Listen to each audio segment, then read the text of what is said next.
The Nice House on the Lake, issue 7, James Tynion IV with Alvaro Martinez. Obviously, had been loving. While. Yeah, obviously we'd been loving this book, and it went on the break after issue 6. And I will say I was very confused for a good bit of this issue because Glad it wasn't just me. Well, because there was like a moment like where I'm like, they kept like Walter kept interacting with him like he was just one of the group, and I'm like, I'm sure Walter was the name of the one who did this to them. What's going on? And I got really confused. And then obviously as it went on, and it kind of like made it very clear. I was like, oh, okay. I get it. Because it's reset things, and now he's like, now they think he's been there with them. This is like phase 2 or attempt number 2 of the whole thing. Well, maybe more. Maybe more. Yeah, right. It may be way further down than 2, but you know what I mean. It's like a new version of it. Yeah. Yeah, so if this is like a science experiment, right? And that Walter was supposed to just let it do what it needs to do and collect the info. This is him getting directly involved to get the endpoint that he's looking for. Yeah, because that's the thing. Now, because he's there, one of the characters, is it Nora, I think? Who was there originally in the first 6 issues, is now the one who's like trapped separately and being kept in the dark. And every so often we cut to her and she's talking about being trapped there. Yeah, and those pages are phenomenal. Because the art is fantastic throughout. Right. But those pages are just the blackness and just the figure, and it gets a little bit closer on the figure each time we cut to that page. Yeah, it brightens up because it starts with just darkness, and then the next time it gets to it, you see their outline a little bit more. Yeah. And then eventually And it's interesting because she talks about, because this is the trans character, and talks about how Walter had a crush on her, before she transitioned, right? So back when what was her name before she Norm, there you go. And kind of talks about how Walter's this controlling guy and has always been this controlling guy who's trying, even before he had the alien experiment or whatever it is, he always tried to intervene and try and make sure couples would or wouldn't break up and so on and so on. There's a lot of talk about that in this issue.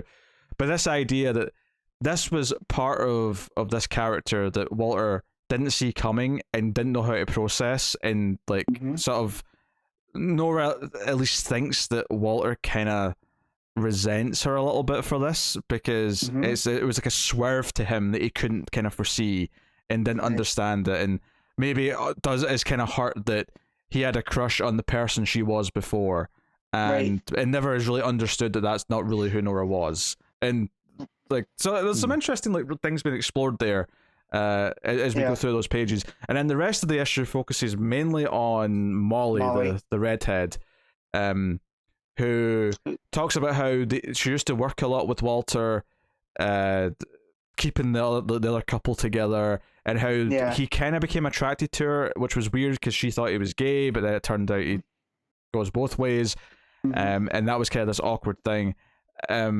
But it's kind of seeding their relationship and how they're still kind of close in the house now that he's there and now that he's part of the group. Yeah, it was a friendship that was based off of, she calls it in her narration like a diplomacy back channel, to where when Norm was dating, was it not Reg? It's Reg, right? No, Ronnie was dating Ronnie.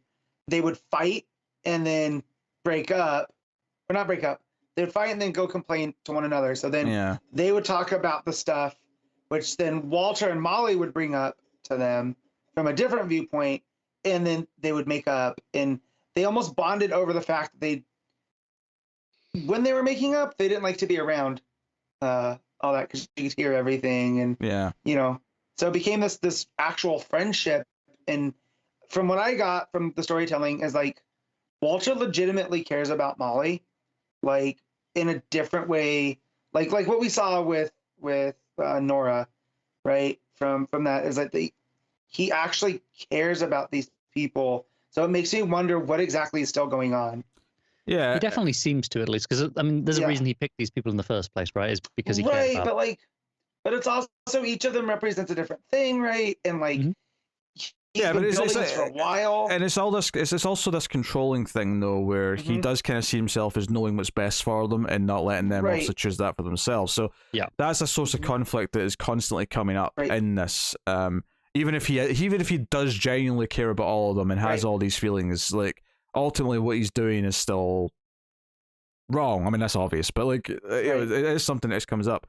But yeah, so we sort of see him though, obviously mainly interact with Molly and go for a walk with her, but he does kind of go around others and even kind of joins in because they've got like whiteboards up and they're trying to figure out Yeah. what the situation they're in and mapping the surrounding area and figuring out what the rules are, and they start talking about asking Can for we buildings. request a new building? Yeah. Yeah. And because they even joke, oh, maybe after a couple of buildings we'll get like a theme park. Like let's Space get a theme Mountain. park. Yeah, we could build one. Yeah, the comedian guy says that, and Yeah. I like how they're also like, yeah, let's request like an antenna. We'll get better signal.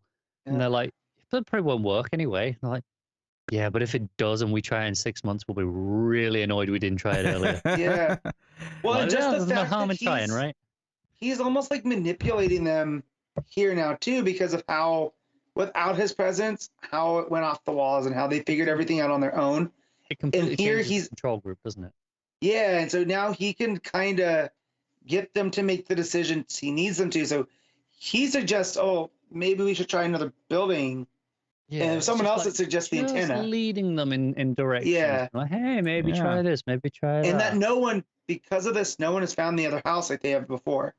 And that the reason that he suggests the second house to build like basically the conspiracy room, which after reading this, after finishing the first Department of Truth, is quite hilarious. Tynion definitely whiteboards. has a certain handful Yeah. of ideas that Yeah. he is processing in like 3 or 4 different books at the same time in different Yeah. angles. And so it's so Nora can see all of their friends, you know, Yeah, with like the 2-way mirrors and stuff like that. Yeah. right, without having to interact And with them. I think also part of this idea of like the work-life balance of like the work being the try to figure out the situation they're in, the problem Yep. solving, is like by separating that and making the house more residential, he is almost driving them to like focus it, like, because even if they think, oh, we won't focus any less on it, we'll just keep it separate so we can have this place be a home and not covered in all this stuff, it will Right. inherently kind of maybe make some of them just get more relaxed and There's maybe a- stop trying to I mean, figure just things out. The exact thing he says, I think he just says, it doesn't want to trivialize. I don't want to trivialize or avoid what's happening here. And it's like that's exactly what you want. It's like not in such a maybe sinister way. I mean, Yeah. well, it could be, but more like it's just okay. It's separate. We got work-life Although, balance. That Like, said, though, it does kind of sound like he wants them to figure something out, because when he Yep. talks to Nora at the end, he says that his goal is like, no, you need to figure this out, and then once you do, I need your help. So it's not just that there's an experiment here, it's that he's going to use them for something. but he needs them to figure out in a healthy way, Yeah. No. right? In Yeah. a way that doesn't just make them go off the rails. hmm Well, Which and is- it felt like Nora was that powder cake character, because just the way she is with the, she is a rebel, Which is maybe why she was the one that was removed. Yeah. right? And versus Reg, who has seemed to, now there's 2 artists in the house too, which I'm wondering if that's part of the different dynamic.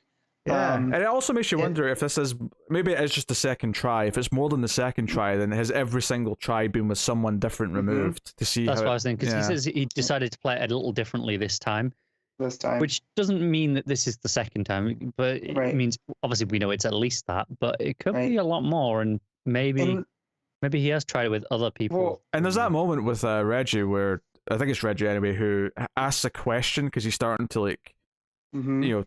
Basically question things in a way that where he's questioning Walter. And then, just forget you asked that. yeah, and he just he deforms in the way that Walter does first, because he's like, oh no, And this resets. I don't like this question. Yeah. And then he like does his voodoo magic or whatever That- and makes him that's forget. Some great, Can't- again, the lettering touch. Obviously, he's completely deformed, but Mhm. when he's doing this hypnotic command, Mhm. I suppose is what it kind of is, the lettering completely changes, and it's got that kind of floaty, warped look to it, which Yeah. is Yeah. really effective. I mean, obviously this would have worked without a break, but I think this like new version of like, or this new attempt at the experiment, starting off with this issue, actually really fits well with the break. feels like Mm-hmm. it feels like there was a natural point in the Yeah. narrative to have the break, as opposed to just we Yeah. needed it somewhere. And And Yeah. it don't may, get wrong, I'm sure they did need it somewhere because yeah. it's Why it's Well, it may grueling have for any always been- artist to do it all. It might have always been planned, and they just didn't announce that there was going to be a break until when they did. It might have been from day Right. one they knew there was going to be a break in the middle, and they just never told us until issue No, 'cause 4 it- came out. It totally works Yeah. as like a season break almost. Yeah. You know, because like when you would come in and now everything's changed. What's still exciting to me about this is it's easy to overlook that. Yes, this is a 12-issue mini, Mhm. but Tynion's explicitly spoken that this is kind of like book one of this saga. That they're like, Mhm. yes, it Oh, will that's a- function completely standalone, but there is more to be told after. Which I'm this. not surprised, because now that we're like in the back half effectively of this, I'm starting to get the feeling like there's more to like this overall idea that this book's Yeah. not going to be done with by Once- the end of issue 12. Once we finish issue 12, I feel like there's going to be a bigger door open, and there's going to be something else we didn't even consider. Like Probably. it wouldn't surprise me if like maybe they figure things out and to some extent in Mhm. issue 12, and then like maybe we'll hear what he wants help with, and that'll set up book 2 Yeah. or something like Maybe. that. You know, It's really interesting, we're using that term book 1 and 2, and I think Tynion is as well, because he uses those phrases on a lot of his work where That's he talked about like the first 15 issues of Something That's Killing the Children are the first Erica Slaughter novel, and then there's like a Mhm. 5-issue arc which is like a break, and then the new issue that's just coming out or just come out at 21. or maybe a word that we're It's- starting to use more with comics as seasons. So maybe they'll Yeah. Maybe, maybe well, that's- the reason I'm going to say his book specifically for Tynion is interesting because one of his Substack ones, the horror one that just came Mhm. out recently, is 3 parts, but it's shorter, and he describes it as a horror novella. So again, Hmm. he's very much using those. Sure, publishing I terms. just mean in terms of marketing the second run. I think season 2 is easier to like. right. It's easier to understand. I think if you just say that. Whereas if you say book 2, it's kind of confusing because it's like So- it's comic book issue 1 of season 2 or book 2 or whatever. When you I said suppose that an about, interesting choice between using literary terms versus. TV terms. It's easier when it's collected. When you've got big hardcovers, which is just book 1 and book 2, that's really easy. But it's a bit different when you're releasing the single issues. I think. To get back onto this issue here, I just want to clarify that the final lines, because we keep saying they need to figure something out, and I think that's still partially true. But the exact phrase he uses, "I want to convince you that what I'm doing is right, and then I want your help." So. Part of this, which is interesting because they don't know that they're in this experiment by him Mm-mm. right now. So I think it's interesting that part of this is that like they need to all accept and understand that this needs to happen. At least from his perspective. Maybe they'll never agree to Mhm. that, and that's why we end up in this apocalyptic looking future eventually. Mhm. But or maybe that's part of the plan. Maybe that like they need to go through that to eventually get to the answer. That's part of the process. Right. But either way, we're still building to that in some fashion. Mhm. So Yeah. uh, Pretty good. Also, I love that they added a character key to the back of the book.